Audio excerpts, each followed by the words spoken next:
করে বান্দার ভালোর জন্য করে। হয়তো প্রথমের দিকে আমরা সেটা বুঝতে পারি না, কিন্তু সময়ের পরিক্রমায় যখন বাস্তবতা নিয়ে সামনে আসে, দিন শেষে আমরা বলতে বাধ্য হই আসলেই ওই দিন ওই ঘটনাটা হওয়াতে ভালোই হয়েছে। আল্লাহ কখনো বান্দার ক্ষতি চাই না। আল্লাহ যদি ক্ষতি চাইতেন সকালের নামাজ না পড়ার কারণে কান্না করে দিতে পারতেন, যদি আল্লাহ ক্ষতি চাইতেন দুপুরে নামাজ না পড়ার কারণে ল্যাংড়া করে দিতে পারতেন। আল্লাহ সেটা চান না। আল্লাহ চাই বান্দার সব সময় ভালো। আর মা তো দেখেন জন্ম দেওয়ার কারণে সন্তানে তো অপরাধ করার পরও মা সন্তানের প্রতি কতই ভালোবাসা, কতই মায়া, বাবার কাছ থেকে সন্তানের পিঠকে বাঁচাই ফেলছে, এরকম হাজারো মা আছে ওই মায়ের জন্য। কিন্তু আল্লাহ পাক রব্বুল আলামিন বান্দার উপর কতটুকু ভালোবাসে দিয়েছেন সেটা আমরা বান্দারা বুঝতে পারি নাই বলে শয়তানের ফাঁদে বারবার পা দিয়ে আটকাই যাচ্ছি। মনে রাখবেন, মনের মধ্যে কথাটা বসাই ফেলবেন, আল্লাহ যখন যা করে বান্দার ভালোর জন্যই করে। একদিন না একদিন সেই ভালোটা আপনার বিবেকে এবং মনে প্রমাণ হয়ে সামনে চলে আসবে।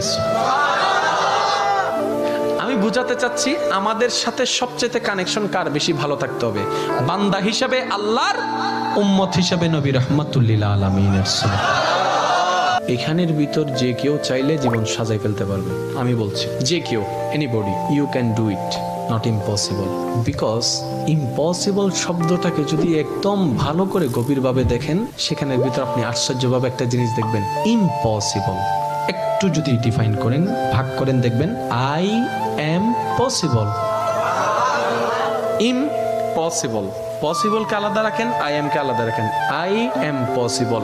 ইম্পসিবল শব্দটাই আপনাকে জানান দিচ্ছে আমি অসম্ভব নয়, যদি রবের রহমত থাকে আমি তোমার জন্য সম্ভব। বিদেশে যাওয়ার আগে আপনার এলাকায় দেখেন টিকিট চলে আসছে, ভিসা চলে আসছে, টিকিটের টাকা নাই। অনেক ছিল, কেমনে কেমনে টাকার ব্যবস্থা হয়েছে, সে বিদেশ চলে গিয়েছে। এখানে অনেক ব্যবসায়ী আছে, ব্যবসা শুরু করার সময় সেই পরিমাণ টাকা ছিল না, কেমনে কেমনে ব্যবসা শুরু হয়েছে। এটা কেমনে কেমনে? রব বলে এটা কেমনে কেমনে নয়, একটু আমার দিকে তাকা, এমনে এমনে এমনে এমনে এমনে এমনে। তাহলে আপনার কাছে যদি আপনার রব থাকে, আপনার টেনশন কি? আপনার দুই নম্বরই করার তো কোনো দরকার। এই রমজানকে সামনে রেখে অনেকে দ্রব্যমূল্যের দাম বাড়ানোর জন্য কত চালাকি করছে, গুদামজাত করছে।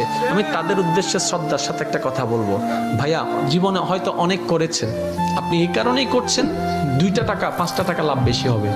তো এই সেক্টরে না হয় আপনার 10,000 টাকা 10 কোটি টাকা লাভ হলো, অন্য সেক্টরে যদি 20,000 কোটি টাকা খরচ হয়ে যায় তখন কি করবে? কারণ জগতের মানুষ সবাই জানে যে অন্যের জন্য গর্ত করে সে গর্তে সে নিজেই পতিত হয়, এই কথা নিয়ে কারো কোনো দ্বিমত নেই। যে অন্যের কষ্টের কারণ হয় সে নিজের জীবনে কষ্টকে দাওয়াত দেয়, এই কথা নিয়ে কারো কোনো দ্বিমত নেই। আপনি ধর্মের কথা বাদ দেন, একজন মানুষ হিসেবে চিন্তা করে দেখেন, যারা কোটিপতি তারা বাজারে যাচ্ছে না, অফিস থেকে টাকা দিয়ে দিচ্ছে, ঘর থেকে স্লিপ দিয়ে দিচ্ছে, ফোন করলে বাজার চলে আসতেছে, হিসাবও নিচ্ছে না। কিন্তু আমাদের মতো যারা গরিবরা আছে, দিনে এনে দিনে খায়, অল্প কিছু টাকা ইনকাম করে সেখান থেকে কিছু ভাগবটারা করে চাউল নেই, অল্প করে চাউল নেই, অল্প করে ডাল নেই। একবার ভেবে দেখেন তো, আপনি যেগুলাকে মওজুদ করে দাম বাড়িয়ে দিচ্ছেন, এগুলো আপনি আমি কেউ বানাই নাই, সব রবের দেওয়া নিয়ামত। আমরা ধান রোপণ করেছি, ওইটাকে ধান বানিয়ে দিয়েছেন রব। আমরা বীজ বপন করেছি, গাছ বানিয়ে দিয়েছেন রব। আর একটু জোরে বলেন না সুবহানাল্লাহ। আমরা যেগুলা গুদামজাত করছি সব রবের দেয়া নিয়ামত, আর রব দিয়েছেন শুধু তার বান্দাদের জন্য। এবার আপনি আমি যদি সে বান্দাদের কাছে খাবারটা পৌঁছানোর জন্য একটা দেওয়াল হয়ে দাঁড়ায়, রবের কাছে আপনি আমি আসামি হয়ে যাব। আমি শ্রদ্ধার সাথে বলবো, আপনার যা দরকার আপনার রব আপনাকে দিবে, আপনি শুধু অন্তর থেকে সবার কাছে খাবারটা পৌঁছায় দেন।